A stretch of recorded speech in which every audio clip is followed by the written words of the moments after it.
반갑습니다. 오늘 44과입니다. 하나님을 찬양한 드보라 177쪽입니다. 드보라에 대해서 잘 알고 계시는 거라 생각하고 있는데요. 우리 우선은 지난 시간에 살펴보았던 사사가 온니엘이죠. 온니엘 사사가 있었고 그 다음에 에훗 사사가 있었는데 그 사사 이야기는 좀 다루지 않고 이제 드보라 사사 이야기로 들어가게 됩니다. 제가 지난 시간에 이런 말씀을 한번 드렸습니다. 온니엘은 특별한 자세한 이야기는 나와 있지 않다. 3장 7절부터 11절까지밖에 없잖아요. 그에 비하면 드보라는 4장 5장 이렇게 있죠. 그래서 굉장히 길게 묘사되어 있습니다. 온니엘 이야기가 되게 짧은 이야기이지만 그러나 사사시대의 완전한 모델을 우리에게 제공해 주고 있다. 그렇게 말씀을 드렸죠. 이제 거기를 기준으로 해서 사사기를 읽어 가야 합니다. 사사기 이제 새로운 사사가 나타날 때마다 특별히 서론에서 어떤 신학적 패턴이 있었습니다. 그 패턴이 어떻게 반복되는지, 반복되면서 온전 사사 모델 온니엘에게서 그 다음으로 가면서 어떻게 변화되고 있는지 이런 걸 봐야 됩니다. 아주 쉽게 말하면 한 6, 7개 정도의 동그라미가 있다 생각하시면 됩니다. 온니엘이라는 패턴을 가진 동그라미가 있고 에훗이라는 동그라미가 있고 그리고 그 다음에 나오는 오늘 본문에 나오는 드보라, 기드온, 입다 이런 동그라미들이 있는데 그 동그라미가 6번에 걸쳐서 반복되고 있는데 그게 똑같은 반복이 아니라는 거. 그래서 이걸 조금 여러분은 적어 놓으셔도 됩니다. 조금 이제 말하기를 좋아하는 사람들은 이걸 어떻게 표현하고 있냐면 사사기는 나선형 하강 구조를 가지고 있다 이렇게 표현합니다. 이게 나선처럼 코일처럼 동그라미가 계속 반복되는데 얼핏 보면 동그라미가 반복되는 똑같은 이야기의 반복 같지만 사실은 처음에 비해서 여러분 쭉 당기면 처음은 크지만 자꾸 작아지지 않습니까? 그렇게 계속해서 안 좋은 방향으로 가게 되는 겁니다. 그래서 우리가 살아가면서 죄를 짓는 것도 마찬가지죠. 처음에는 작은 것에도 민감하고 양심의 가책이 있다가 한 번 더 하면 또 한 번 더 하면 하다 보면 원래 그랬었나 하고 마음을 좀 열어가는 거 있죠. 더 나빠지는 거죠. 그래서 드보라 이야기를 지금 하지만 똑같은 패턴들이 반복되고 있고 그 패턴들이 어떻게 깨어지고 있는가 그거를 잘 살펴보실 필요가 있습니다. 우선은 구원자로서 드보라를 하나님께서 세우셨다라는 것을 우리가 보게 되는데 패턴을 한번 봅시다. 4장 1절을 보시면요 전형적인 패턴이 반복됩니다. 에훗이 죽었다 이렇게 돼 있고 이스라엘 자손이 전형적인 표현입니다. 또 여호와의 목전에 악을 행하였다. 자, 에훗이 죽었고 범죄하지요. 그러니까 하솔에서 통치하는 가나안 왕 야빈의 손에 하나님께서 그들을 파셨습니다. 그래서 야빈 왕이 3절에 보면 20년 동안 심히 학대하였다. 고통이 있죠. 그래서 그 고통 가운데 이스라엘이 여호와께 부르짖죠. 그러니까 4절에서 드보라가 나타납니다. 그 한 구원자를 세우셔서 구원해 주시고 이 이야기의 끝에 가면 드보라로 말미암아서 그 땅이 이제 5장 마지막 절입니다. 그 땅이 40년 동안 평온했다. 그렇게 말하죠. 이게 하나의 패턴입니다. 물론 이제 6장에 가면 또 악을 행하였다. 하나님이 파셨다. 고통 가운데 부르짖었다. 구원자를 보내셨다. 이런 패턴들이 약간씩 달라지면서 반복해서 나타나게 될 겁니다.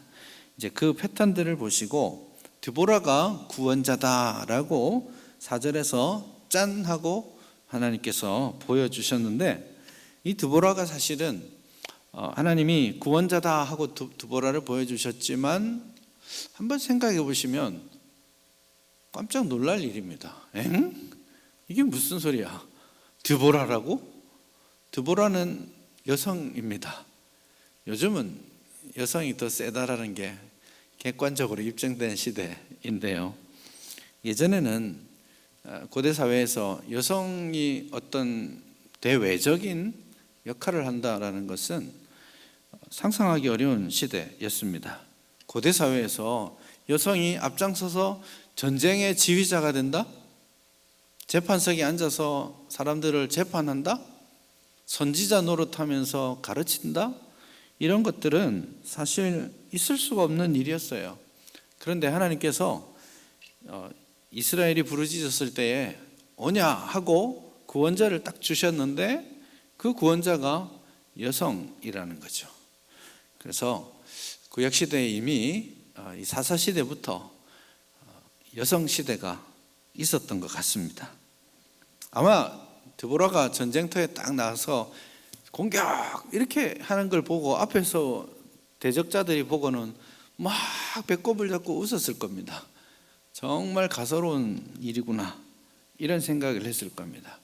굉장히 놀라운 시작입니다. 그래서 하나님께서는 그 당시에 아무것도 할 수 없다라고 여겨지던 사람을 불러서 당신의 놀라운 구원을 이루어 가신다라는 그 한 가지 진리가 있고요. 또 한 가지는 이런 질문이 듭니다. 남자들은 다 어디 갔어? 이런 질문이 들게 됩니다. 그 당시에 남자들은 뭐 하고 있었는가?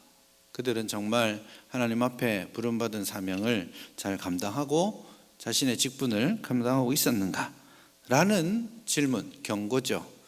지금 공동체가 어느 정도 어그러지고 있다라는 사실을 우리에게 보여주고 있는 것이죠. 철병거 900대가 있습니다. 가나안 왕 야빈이라고 표현하죠. 굉장히 이상한 말입니다. 하솔에서 왕이 등장했는데 난 하솔 왕 야빈이야 이렇게 말하지 않고 난 가나안 왕 야빈이야 이렇게 말하는 거예요. 그게 무슨 의미냐면, 자기가 지금 가나안이 멸망당했잖아요. 근데 자기가 그 가나안이라는 나라를 재건해야 되겠다라는 일종의 민족 부흥 운동을 일으키고 있는 그런 겁니다. 예전에 신라가 통일했지만 신라가 어려워지고 나서 각 지역에서 나라를 건설했는데 후백제, 후고구려 이런 식으로 고구려를 건설한다, 백제를 건설한다 이렇게 하면서 나라를 세웠던 것처럼 지금 가나안이 멸망당했음에도 불구하고 스물스물 힘을 키워가지고 이제 우리가 가나안의 주인이야 라고 말하고 있는 겁니다. 여러분, 이게 이스라엘이 하나님의 명령에 불순종하고 타협한 결과물입니다. 타협하고 이 가나안의 문화, 가나안의 방법을 좀 배워서 더 잘 살아보겠다라고 했는데, 알고 봤더니 그 가나안이 스물스물 힘을 얻어서 결국에는 이스라엘을 쫓아내려고 하는 지경에 있고 이스라엘을 핍박하는 상황에 빠지게 되는 것입니다. 이게 우리가 종종 범하는 실수입니다. 타협하고 우리가 형통하리라고 생각하는데 지나놓고 보면 그 타협의 결과로 더 많은 것을 잃게 된다는 것을 우리가 기억했으면 좋겠습니다. 드보라라는 사람이 이제 4장 4절부터 등장하고 있습니다. 이렇게 말하고 있죠. 랍비돗의 아내 여선지자 드보라가 이스라엘의 사사가 되었다. 그리고 5절 마지막에 가면 이스라엘 자손은 그에게 나아가 재판을 받았다. 그렇게 말하죠. 그래서 지금 여성으로서는 할 수 없었던 많은 일들을 하고 있습니다. 랍비돗의 아내 이렇게 표현하고 있으니까 좀 이상한데, 랍비돗이 그럼 남편 이름으로 느껴질 수도 있지만 사실 잘 모르겠어요. 랍비돗이라는 이름 자체가 조금 특이한 이름이긴 해요. 일단은 여자 이름입니다. 요즘 여자 이름을 가진 남자도 있고 남자 이름을 가진 여자도 있는데, 제가 아는 한 분 결혼식에 갔더니 그분 저 한해 선배인데 그분 이름이 은영입니다. 결혼식에 갔는데 사모님 될 그 와이프 이름이 은영이더라고요. 성만 다르고 이름 두 사람 다 결혼하는데 둘 다 은영이더라고요. 그런 일도 있던데, 어쨌든 그러나 대체로 라피돗, 돛 이렇게 돼 있잖아요. 이게 여성형 꼬리 어미거든요, 히브리어에서. 그래서 이것은 여성 어미를 가지고 있는 여성 이름입니다. 그래서 물론 여성의 아내 이렇게 할 수는 없죠. 아내라는 말은 여자라는 뜻이기도 합니다. 그래서 아마 어떻게 보면 라피돗이라는 남자의 아내였다라고 말할 수도 있고, 어떤 이 여인의 캐릭터를 말하는 것일 수도 있습니다. 그 라피돗 여인, 이렇게 보면 라피돗의 의미가 뭐냐면 번개, 횃불, 이런 불같은 여인, 이런 뜻으로 해석해도 크게 문법적으로는 무리가 없습니다. 근데 그가 이스라엘의 사사가 되었다, 여자 선지자로서 재판을 한다, 이런 사실은 말도 안 되는 이야기가 전개되고, 그 당시에 남성들도 있었지만 그 뒤에 나오는 남자가 또 바락이라는 남자가 있는데, 그 남자는 용맹한 사람이었지만 굉장히 두려움이 많았던 사람입니다. 그래서 이 드보라가 하나님의 말씀을 받아서 이 바락을 불러서 너가 이제 이 가나안 왕 야빈의 손에서 이스라엘을 구원해야 돼. 하나님께서 부르셨고 하나님께서 너에게 약속을 주셨어. 이길 거야. 그렇게 말하고 있음에도 불구하고 처음에 제가 질문했죠. 남자들 다 어디 갔어? 이런 질문을 했는데 딱 그 모양입니다. 굉장히 이 용맹한 사람이었음에도 불구하고 두려움에 떨면서 이렇게 말합니다. 여선지자에게 당신이 나와 함께 가지 않으면 못 갑니다. 나는 두렵습니다. 당신이 가셔야 됩니다. 어느 때에 하나님께서 당신에게 말씀하실지 모르는데 제가 어떻게 가겠습니까? 이거 신뢰하지 못함입니다. 하나님께서 혹 변덕을 부리셔서 지금은 가라 하시지만 나중에 당신하고 내가 떨어져 있을 때 당신에게 하나님의 말씀이 다르게 임하면 나는 죽는 거 아닙니까? 이런 말이죠. 그래서 하나님의 신실하심에 대한 두려움과 불신앙, 이게 그 시대의 남성성을 드러내고 있는 겁니다. 철병거 900대와 여성이 보낸 이 10,000명을 데리고 갔던 바락과의 전쟁이 시작됩니다. 쉽지 않은 전쟁이죠. 철병거니까요. 요즘으로 치면 한 탱크 900대를 끌고 오는 용병입니다. 시스라는 이름이 이 지역의 이름이 아닙니다. 그래서 아마 돈을 주고 데려온 용병이었을 겁니다. 탱크 900대를 착 끌고 가는데 앞에서 이 바락이 칼 들고 서 있는 그런 모양입니다. 게임이 안 되는 건데, 그래서 이 바락이 산으로 올라가 있고 시스라는 들판에 이제 내려와 있습니다. 당연히 이제 병거니까 들판에서 싸우려고 하고 이제 내려가면 지니까 산에 올라가 있는, 이 전쟁이 안 되는 게임입니다. 내려올 수조차 없는 그런 전쟁이었는데 이 전쟁에서 대단히 큰 승리를 이루게 됩니다. 핵심은 뭐냐? 여호와 하나님께서 앞장서서 싸우신다, 이겁니다. 하나님께서 이 전쟁을 이기게 하십니다. 15절을 보시죠. 4장 15절. 여호와께서 바락 앞에서 시스라와 그의 모든 병거와 그의 온 군대를 칼날로 혼란에 빠지게 하심에 시스라가 병거에서 내려 걸어서 도망한지라. 주어가 누굽니까? 여호와께서 바락 앞에서 시스라와 모든 병거와 군대를 다 물리치셨다. 그렇게 단순하게 표현하고 있습니다. 실제로는 어떤 일이 벌어졌을까요?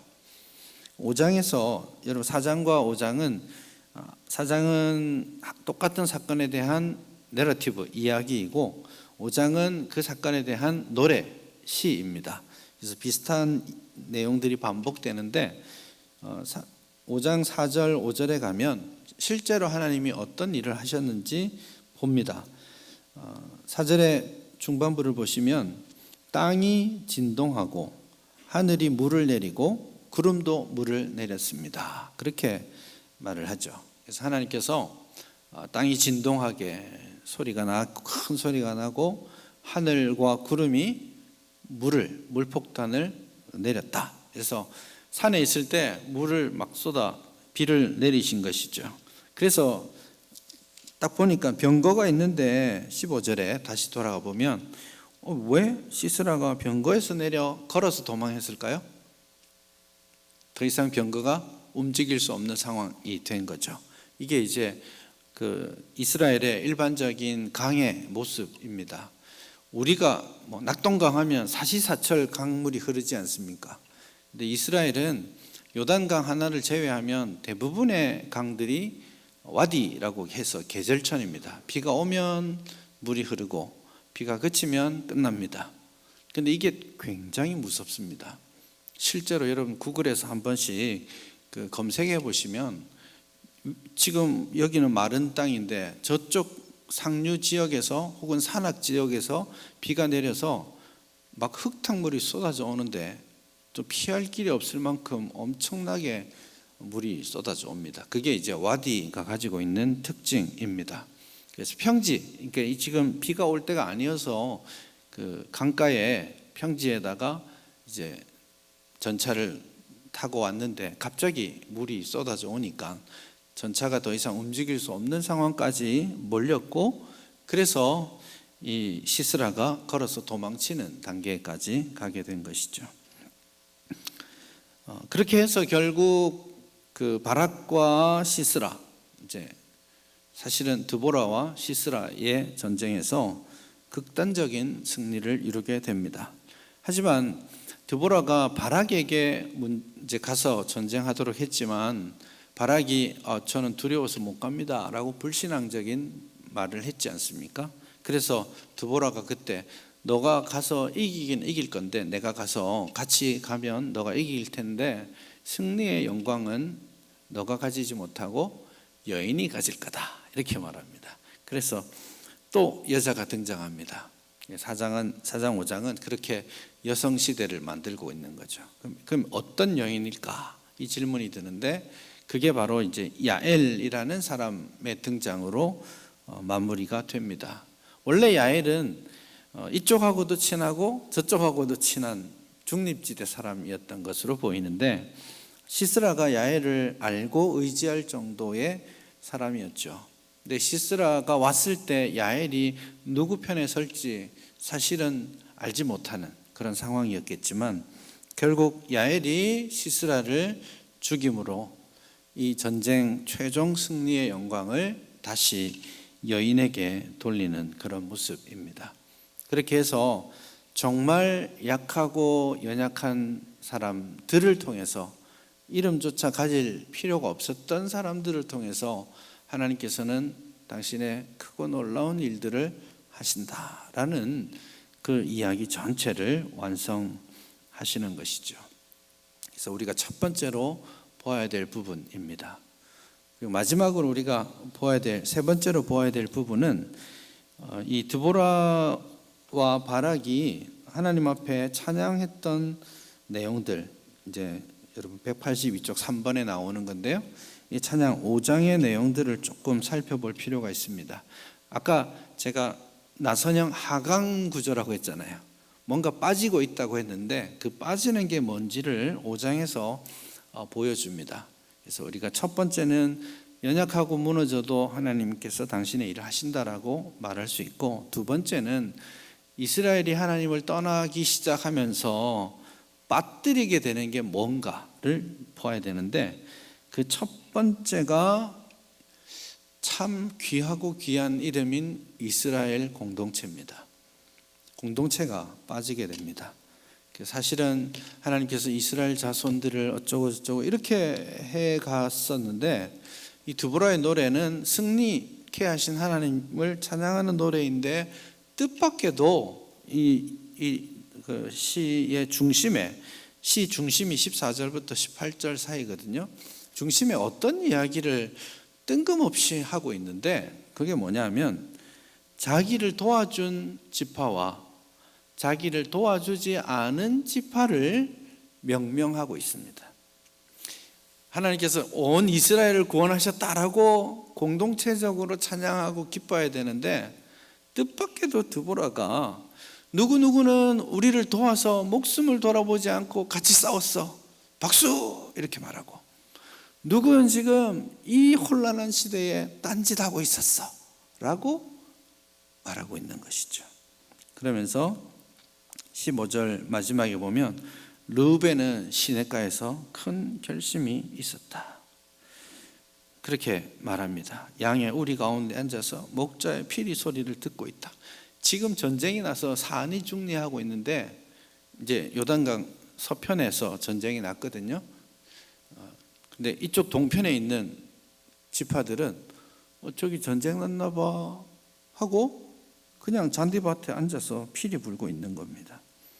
길르앗도 요단 이쪽입니다. 요단 저편에 그냥 거주하고 있습니다. 다는 배에 머무르고 있습니다. 나 지금 장사하기 바빠, 너네들 전쟁하는 거 나 돌아볼 겨를이 없어, 이렇게 말합니다. 아셀 지파도 해변에 앉으며 자기 항만에 거주하도다. 아니, 누구는 죽음을 무릅쓰고 싸우는데, 누구는 지금 자기 먹고 사는 일 때문에, 자기 생업 때문에 일한다고, 그리고 나랑 상관없다고, 귀찮다고 그냥 물러나가지고 공동체를 돌아보지 않고 있다, 그렇게 말합니다. 근데 이렇게 지파들을 이야기하는데 재밌는 놀라운 사실은 없는 지파들도 있어요. 유다 지파, 시므온 지파, 완전히 리더십을 가지고 있는 지파들인데도 이름조차 언급되지 않습니다. 이게 뭘 뜻하냐면, 지금 드보라 시대가 하나님 앞에 범죄하고 또 범죄하고 또 범죄해가면서 그들이 처음 가졌던 아름다운 전통, 가치, 그게 이스라엘 백성 공동체입니다. 언약 백성 공동체. 하나로 우리는 이스라엘이야, 12지파 한민족이야, 이 생각을 타락해가면서 잃어버리게 되는 겁니다. 그 징조를 지금 보게 됩니다. 그래서 우리가 하나님의 말씀에 떠나고 우리가 하나님 앞에 헌신되어 있지 못할 때 자주 만나게 되는 결과물이 공동체성을 잃어버리는 겁니다. 나한테 필요한 게 뭔가를 먼저 보고, 내게 유익한 걸 먼저 생각하고, 그리고 희생하려 하지 않고, 그렇게 공동체는 서서히 무너져 가게 되는 거죠.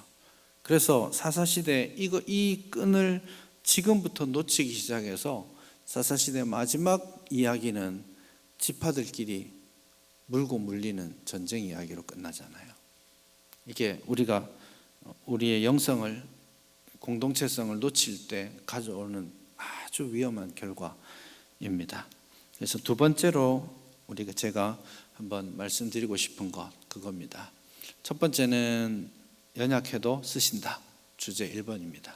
두 번째는 우리가 공동체성을 잃어서는 안 된다. 그게 타락, 하나님의 말씀에서 벗어나고 있다라는 것을 가장 잘 드러내는 모습이 공동체를 잃어버리는 것, 그것입니다. 그 사실을 우리가 기억하면서 한번 기도했으면 좋겠습니다.